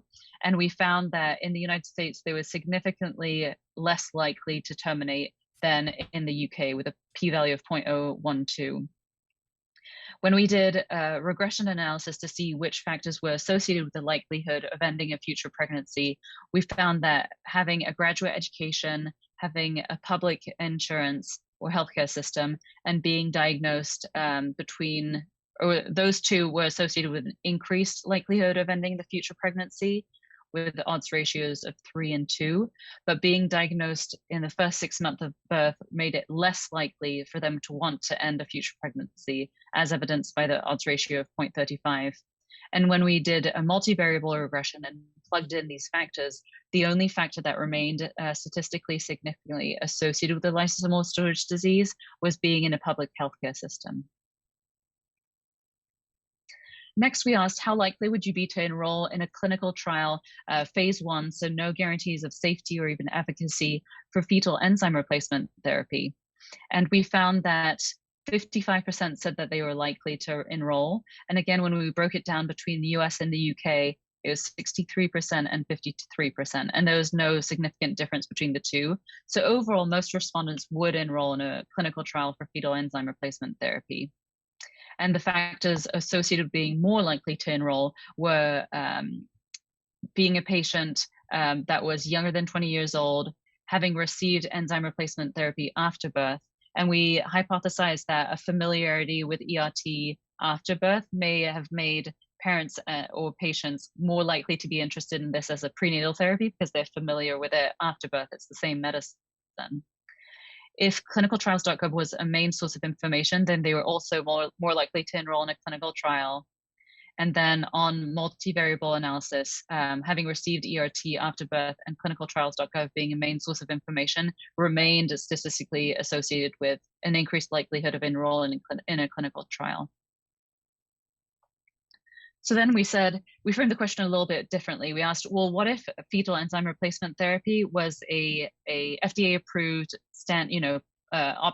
therapeutic option for you? Then would you choose it if it was already approved? And the number of respondents who said yes increased to 64% overall. And then looking specifically at the US and the UK, 70% and 66% said that they were likely. So more people were interested in fetal enzyme replacement therapy if it was an approved therapy rather than if it was a clinical trial, which I think makes sense.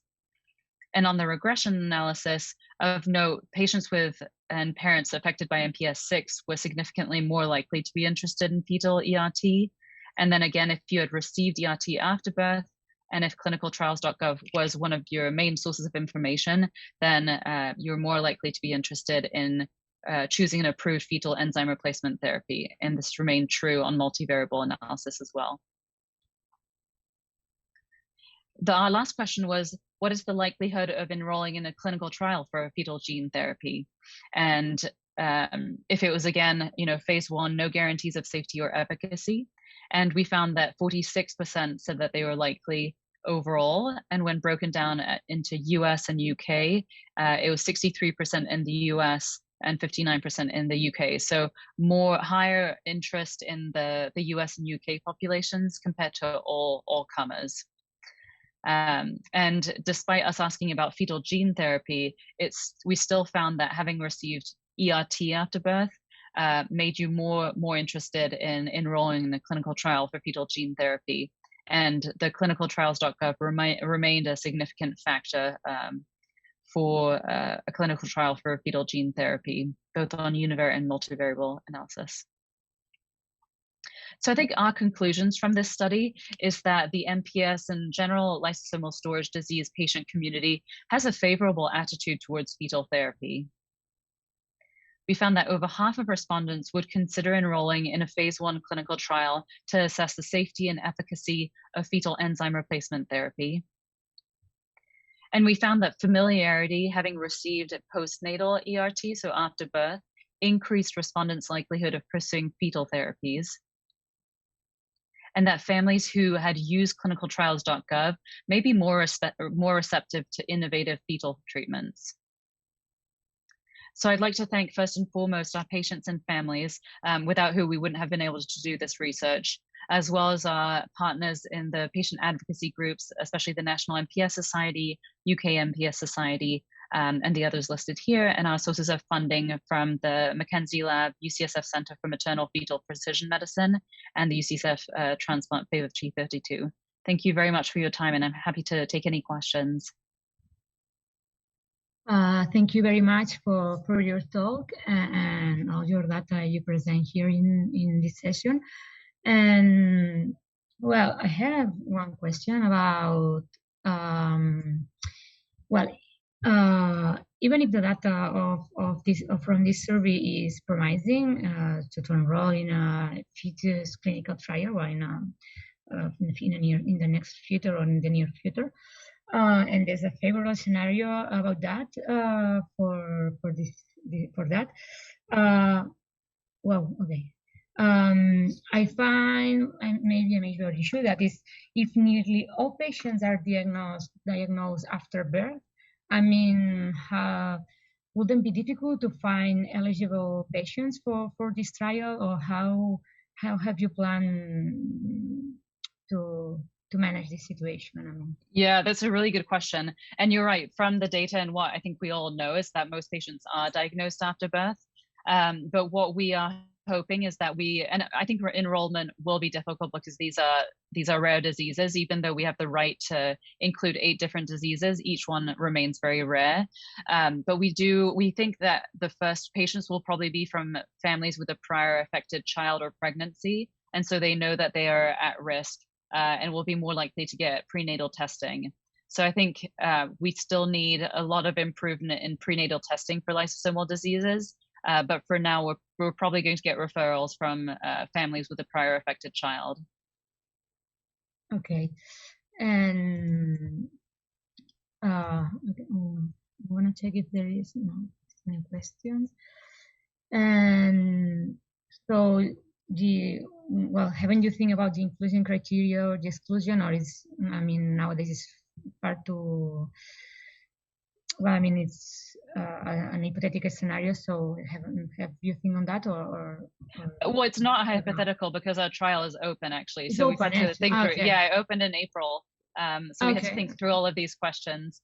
And the inclusion criteria, in terms of the diseases, it was really based on which diseases already have approved ERT after birth, because we were going to give the exact same ERT that the child receives after birth, just to the fetus. So that's how we decided which of the 8 diseases to include. And in terms of the other inclusion criteria, it's anywhere from in pregnancy between 18 weeks gestation and delivery. So obviously, the sooner you can give it, we think the more benefit the fetus will have. But that's the inclusion criteria. And if there is, have you started? Well, I don't know if you have started with any woman or not, but I mean, how do you control? Well, I don't know if they control or to measure the apparent sulfate. Okay, I mean, the alteration in accumulations or of the burden, or I don't know, the enzyme activity, and yeah, in the woman who is pregnant.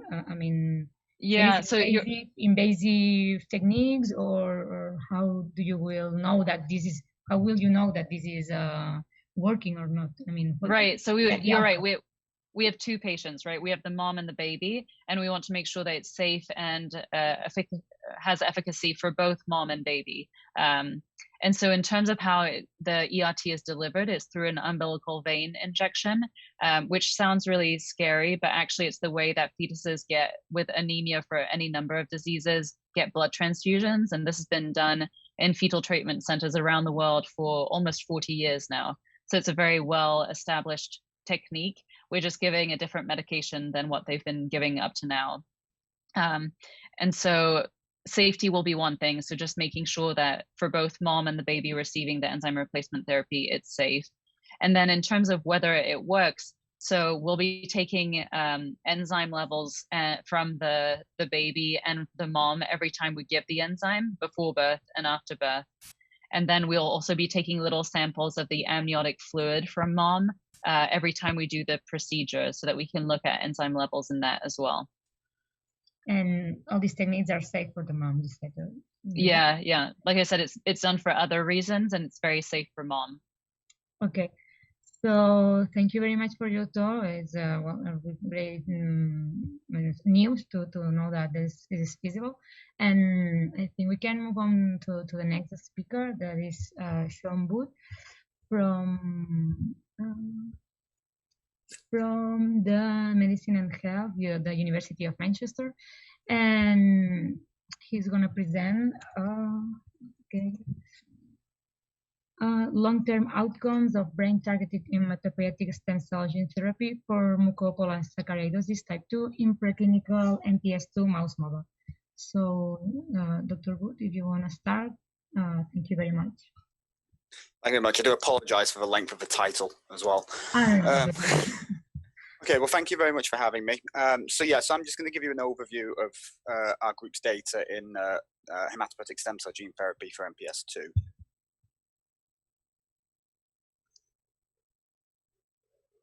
All right.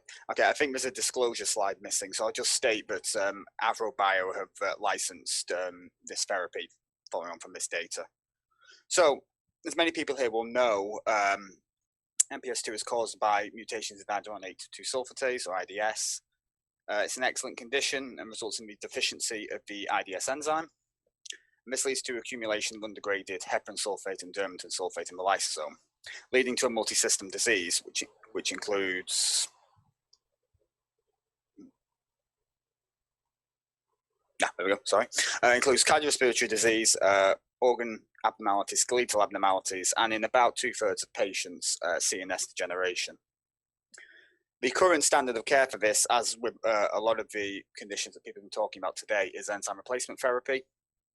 However, while this is very effective at correcting the non-neurological symptoms, as we've seen with other talks today, it doesn't really have any effect on the CNS, primarily because the blood-brain barrier prevents entry of the enzyme to the brain.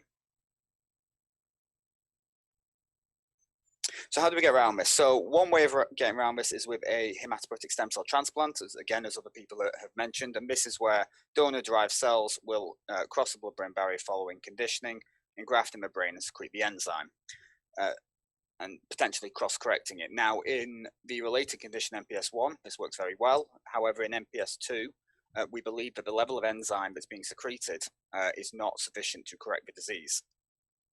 So to this end, our group has done a lot of work now in hematopoietic stem cell gene therapy, and the basic premise of that is exactly the same as hematopoietic stem cell transplant, except we modify these cells with a lentiviral vector, which overexpresses the enzyme of interest, in this case IDS, so that when these cells cross the blood-brain barrier and engraft in the brain, they secrete a higher level of enzyme. This has worked very well in the mouse models of MPS IIIA and MPS IIIB in our hands, and when it came to MPS II, we decided that we would also try to modify the increase in circulating enzyme, modify that enzyme so it would also cross the blood-brain barrier. And to do that, we tagged it with a peptide tag, this ApoE2 tag. This targets the LDLR, with the idea that it would then allow this enzyme to shuttle across the blood-brain barrier.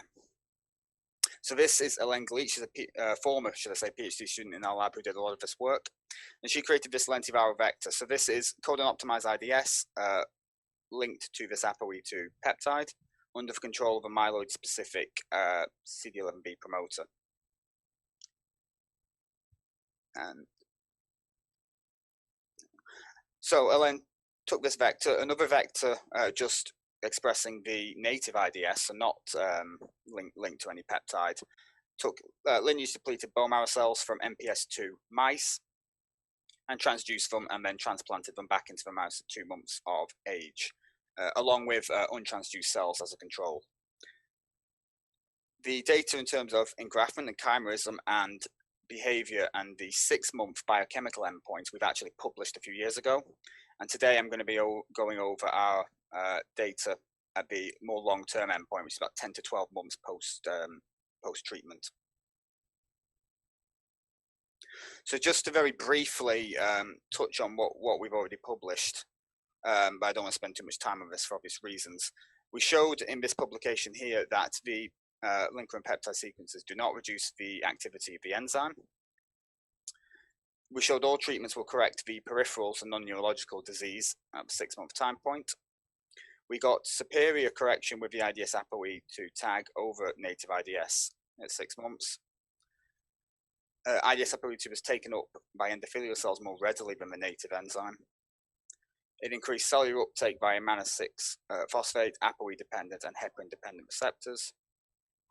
And we believe it functions to improve blood-brain barrier uptake, cellular uptake, and appears to act more rapidly than the native enzyme. And if anybody's sort of interested in looking more about data, like I said, that was published a few years ago. So for our long-term data, so if you look at some of the sort of peripheral organs, so we've got bone marrow, spleen, and plasma, so it's blood on here. If you do a wild-type transplant, you see you get enzyme activity levels that are very similar to wild-type in these tissues. And if you do a transplant with cells that have been transduced with one of these two vectors, obviously you get a massive increase in this enzyme activity. And these increases sort of track with the achievable vector copy number. So this is just looking at the number of integrated copies in these tissues of the lentivirus. When we look at the brain, if you do a wild-type transplant, you don't actually get any detectable IDS enzyme, which is potentially why this treatment doesn't seem to work in MPS II. If you transplant with either of the transduced groups, you do get detectable enzyme activity, and again, this tracks with the vector copy number, which is why we've got a slightly lower amount of IDS ApoE2 here. So, in these animals, we took sections of the brain and looked initially for lysosomal swelling, so LAMP2 as a lysosomal marker. And what you see is that out of all these groups, only the IDS ApoE2 group showed correction back to wild-type levels of lysosomal swelling. We looked at brain heparan sulfate levels, and again, both treatment groups actually reduced those, but again, we had a much lower level of this IDS ApoE2 enzyme activity. So you would expect a less level of correction, which doesn't seem to be happening. It's improving correction even at lower levels of enzyme. And the same is true of heparan sulfate sulfation pattern as well. So yeah, when we then look at astrogliosis, staining for GFAP, here, so again, we can see that you get either equivalent or greater correction of staining for activated astrocytes with the IDS ApoE2 construct. And again, the same with ILB4, which is a marker of microgliosis. And again, we're getting improved correction with this IDS ApoE2 construct. So that's even at a lower level of enzyme activity.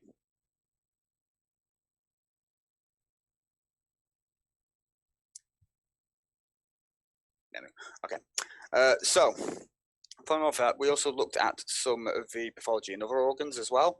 So this is a section of the retina. So I don't know how many people are familiar with ophthalmology, but the retina is a multi-layered structure here. So we have the inner nuclear layer, the outer nuclear layer where the photoreceptors reside. In MPS II, we get a significant reduction in the MPS II mouse model, should I say, in the number of photoreceptors. In this one, it's just ablated down to this line of nuclei that you see here. And this is a retina from a mouse that's treated with the IDS ApoE2 hematopoietic stem cell gene therapy, and we can see a preservation of this photoreceptor layer. And this is just shown graphically here. So both treatment groups will actually help to preserve this retinal structure. We also see accumulations of vacuolated macrophages and perivascular inflammation in the MPS II mouse model, which are reduced, in the liver, should I say, which are reduced with the treatment with the IDS ApoE2 construct. And the same is true in the kidney as well, so reductions of this vascular inflammation. Okay, so following on from the work in the mouse model, we also did some transductions in human stem cells.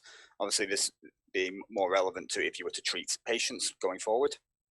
So we took human CD34 positive stem cells from mobilized peripheral blood, transduced them with either LVIDS or IDS ApoE2, and cultured them in methylcellulose for about 14 days. And if you plate them out, you look at total colonies, so we can see there's no significant differences in the number of overall colonies, and no differences in the various different progenitor types that you get from this kind of culture. So it's just that the tag and both treatments, in fact, are being well tolerated in these cells.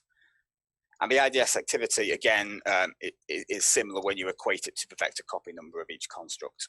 So again, the tag seems to be well tolerated, no issues with enzyme activity. Just to conclude then, so the correction of the peripheral disease is maintained at the 10 to 12 month time point. The correction that we saw with IDS ApoE2 at the 6 month time point is maintained at the later time point. It seems that IDS ApoE2 requires less brain enzyme than the native enzyme to show neuropathological correction. We see that both treatments will reduce the loss of photoreceptors, and that the IDS ApoE2 construct corrects liver and kidney pathology.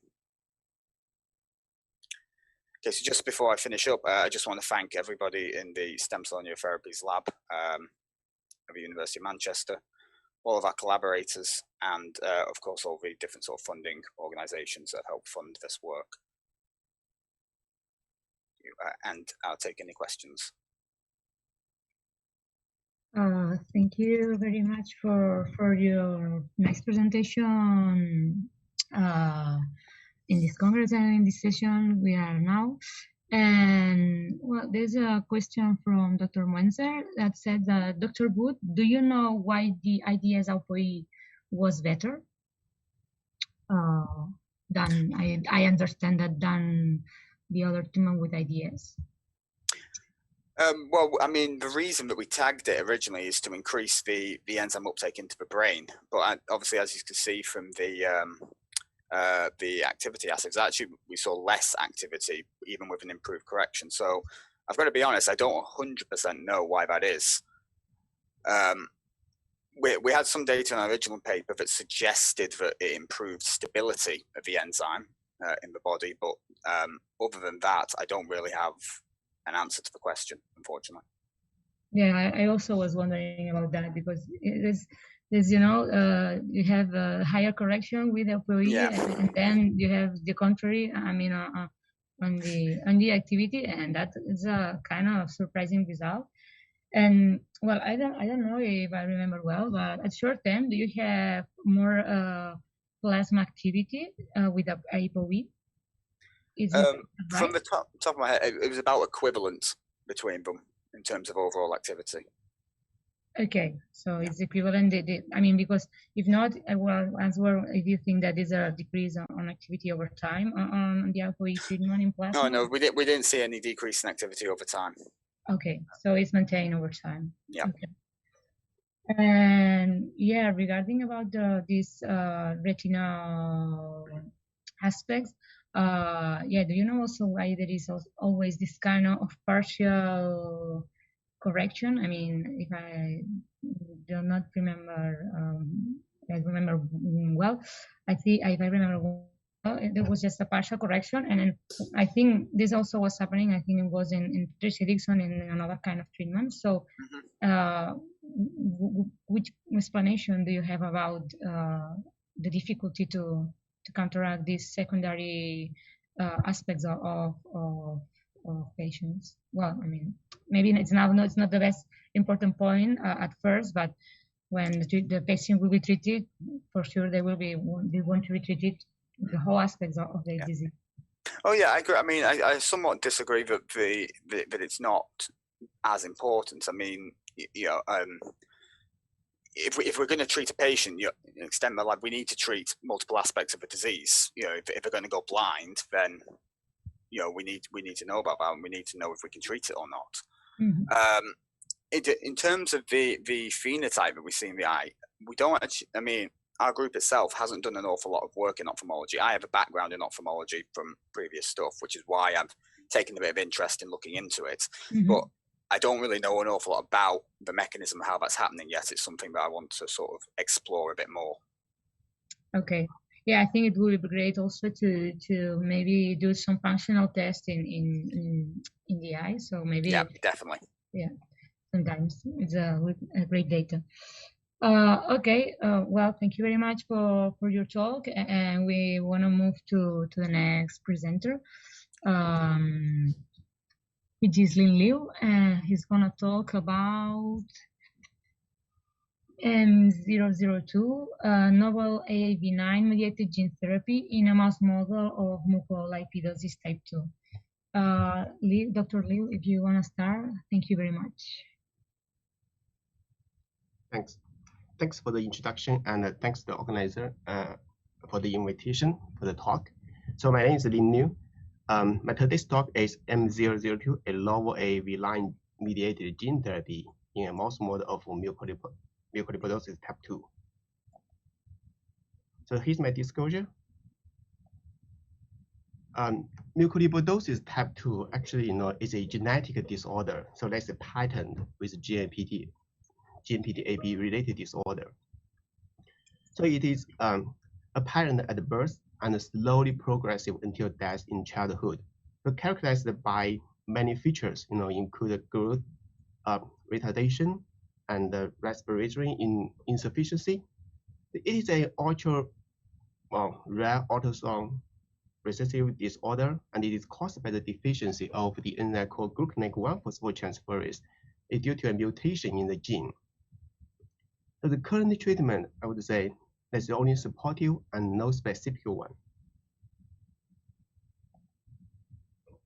The gluconeogenesis phosphortransferase, what's the role of the enzyme? Actually, this is the only enzyme that could add mannose phosphate to the unlinked oligosaccharide.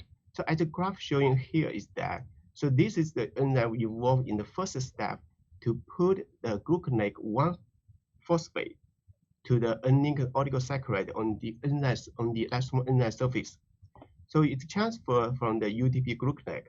So there's a second enzyme in the late Golgi called uncoupling enzyme can remove the gluconate and after final expose the mannose 6-phosphate type.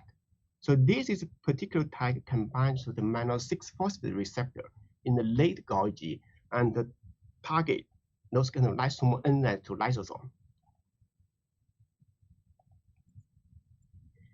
In 2017, during we characterized the wild type endogenous gluconeogenesis phosphortransferase, so we made a truncated, version. We call it S1S3 phosphortransferase. So which this S1S3 phosphortransferase is only half the size of the wild type enzyme, and it maintained 100% activity. And another beauty of this truncated form is that we do not need a cleavage at the amino acid line 28 to fully activate the enzyme. So in the wild type enzyme without cleavage, the enzyme is still dead, has no activity, won't do its job. And I would also to mention is that, so there's another subunit called gamma subunit, also bind to the original alpha subunit. So they form a whole heterodimer. So in the for the endogenous enzyme. So all enzyme removed the gamma binding site. It's only just itself, just very short version. Then once we have the enzyme we're wondering, so what's going to happen? Whether this particular truncated version S1S3 phosphortransferase can phosphorylate lysosomal enzymes or not. So we did a kind of a quick study. So what we did is that, so we use a deficient, the GMPD-AB deficient HeLa cells. So we co-transfect the wild type phosphortransferase or S1S3 phosphortransferase with various lysosomal enzymes. As here showing is that the LAMA enzyme for alpha melanocytosis, GA enzyme for Pompe disease, GL enzyme for Fabry disease, and the GBA for the Gaucher disease. As you see from the bar graph, the enzyme was immunoprecipitated and the glycans was released from the enzyme. Then when we analyze the N-glycans, so what's the phosphorylation level for all the glycans we harvest? As you can see here, the S1S3 co-transfected with the enzymes can increase the bisphosphate and 1-phosphate level of the oligosaccharide a lot, compared to co-transfected with wild-type phosphortransferase. Then what we did is that, so once we identify this variant of S1S3, it's much shorter version. The size is only 1.7 kilobase pair. Then our thinking is that, can we put it in the AAV? Can we put in a viral vector to show whether we can use the virus AAV S1S3 for the gene therapy of mucolipidosis type 2? So we made the virus. The virus was include a CAG promoter and S1S3 gene. So this is the TEM data showing the full empty AAV line particles. Actually, we also did an in vitro study. For some reason, it doesn't show up. So we did an in vitro study. We put a different MOI of the virus AAV line to the 293 T cells. Then we asked the cell phosphortransferase activity, and we can see actually a dose-dependent increase of the activity in the 293 T cells after 2 days transfusion. Once we have those limited, in vitro data, so then we move on to the animal model. What we can see from the animal, So the animal we're using right now is called GMPD-AB knockout animal mice. So on the mixed background, and so we treat the animal at week 4, and we use 1 dose AAV line at 2E11 VG per mouse. And this is the 14-week study, so you can see it here. So we dose at week 4, and the endpoint will be age 18. And what we're doing, we harvest the serum at various points to look at the serum level of enzymes, and we look at the serum levels of phosphorylation of the enzymes. We also did a limited behavior study. But the one thing I want to be clarified here is that, so because this is the rolling study, so we are kind of involved animals, based on how many homozygous we have.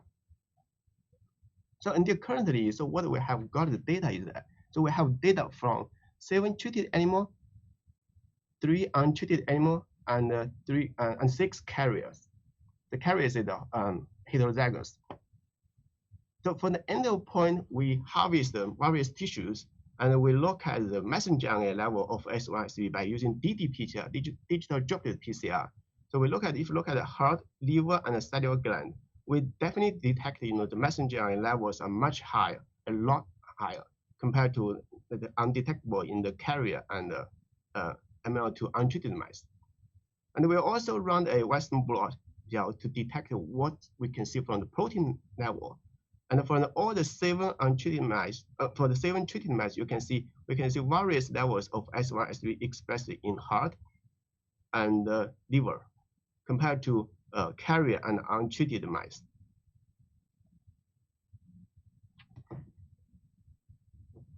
Then, by using the serum, so what we are doing here is that, that's one thing we know is that if the S1-S3 works, it will put mannose-6-phosphate on the surface of lysosomal enzymes. So that will give us an opportunity that, so the mannose-6-phosphate can bind to the receptor, mannose-6-phosphate receptor. So we purified the receptor, the mannose-6-phosphate receptor, and immobilize the receptor to 96-well plate. Then we apply different amount of lysosome for the serum to the 96-well for the binding acid. We detect here, we're looking for how much the lysosomal enzymes from serum can bind to the CMPR receptor. So as you see in black, take an example as a beta-hex in the example from the serum. So if you look at pre-treated animal, so that means before the AAV line injection, so you barely see any binding to the CMPR receptor. But if the treatment after 2 weeks, 6 weeks, 10 weeks, and 14 weeks, we can detect a significant increase of the enzymes bind to the CMPR receptor. The same thing we found for beta monocytes and alpha monocytes. We also took a look at the tissue samples. We look at the brain and heart as example. So the brain, we look at the beta gal and the alpha monocytes, how much of the enzyme could bind compared to nothing with the untreated animal. So we did see a huge increase of the enzyme bind to the CMPR receptor for the heart and the brain.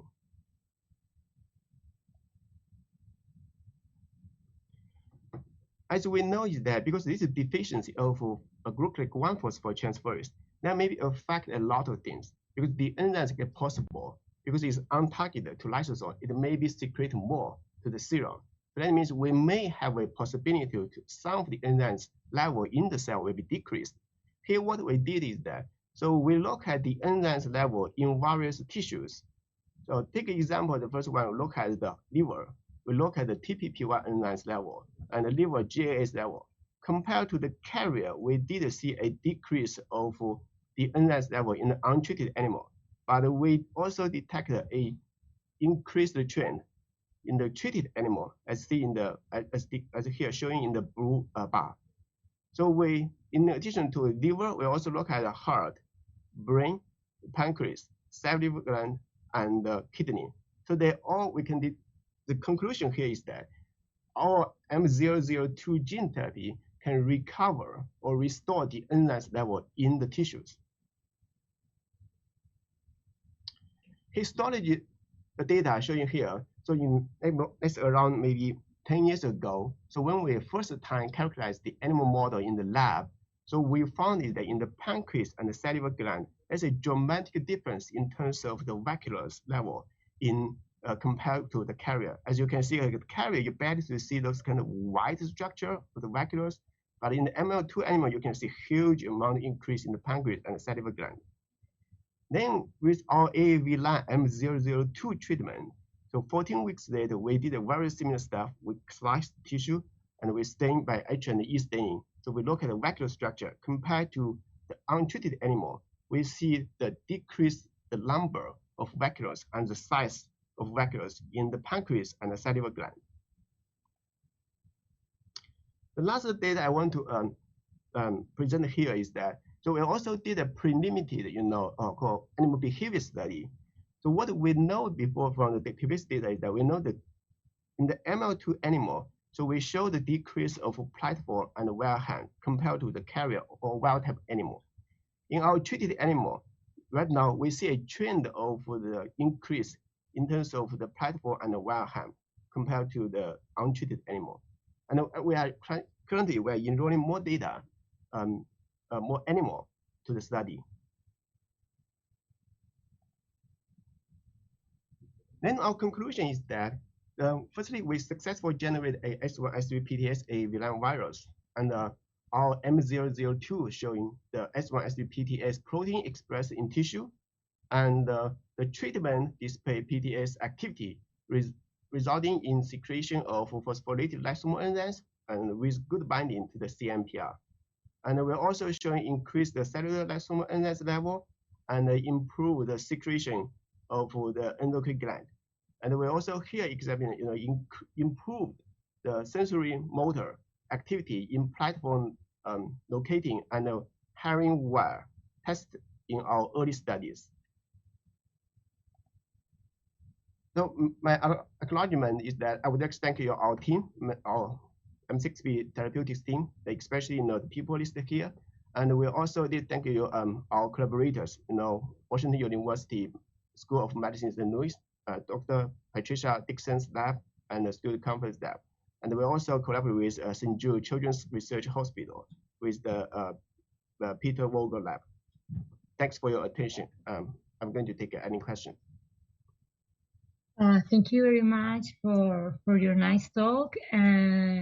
I wonder if you're planning any clinical data based on this preclinical data you have presented here, or well, which is the next step after these results in your lab? To me, the next step. Mm-hmm. I mean, I think these results are strong enough to move to the clinic, or what is the? I mean, I don't know. So the current is just let you know. Firstly, let me tell the current status or the plan. So the current status is that you can see we only have 3 or 7, 6 animals. Definitely is not enough. Yeah. So the plan is that we are going to have 6 animal per gender. So that means we have 12 animals per male or female. And another thing that I want to update you right now, we only use 1 dose injection. So we haven't characterized the dose range. We just did my personal thinking, the current dose is quite high. I think we do, based on our any other study, we think we do not need that high dose. But since this is the beginning study, the kind of first try, we just use 1 dose. Next time we are going to use dose range, where those put the different dose, and we are that's the second study we are going to do is that we're going to do long-term efficacy study. So what that happens is that currently the animal model, we notice that the animal, honestly, the current model can survive, the animals, the homozygous can survive quite okay. They can survive to more than a year. Then the question is that whether our currently AAV line treatment can change the survival behavior or not in the animal. So we're trying to do a long-term study, will be more than a year. So we know the animal will be very sick, 50 weeks later. So that's the plan for us, dose range and more long-term in terms of the behavior and the survival study. Okay, so I think there is no more questions about your talk. Thank you very much, and well, nice presentation.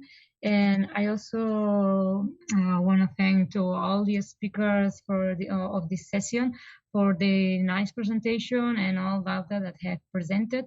And well, I think I will close the session, and I hope everybody has enjoyed as much as I did here in this session. And I hope we'll see you in the poster session afterwards, and in the next talks tomorrow. So, well, good afternoon, and see you soon to everybody. Bye.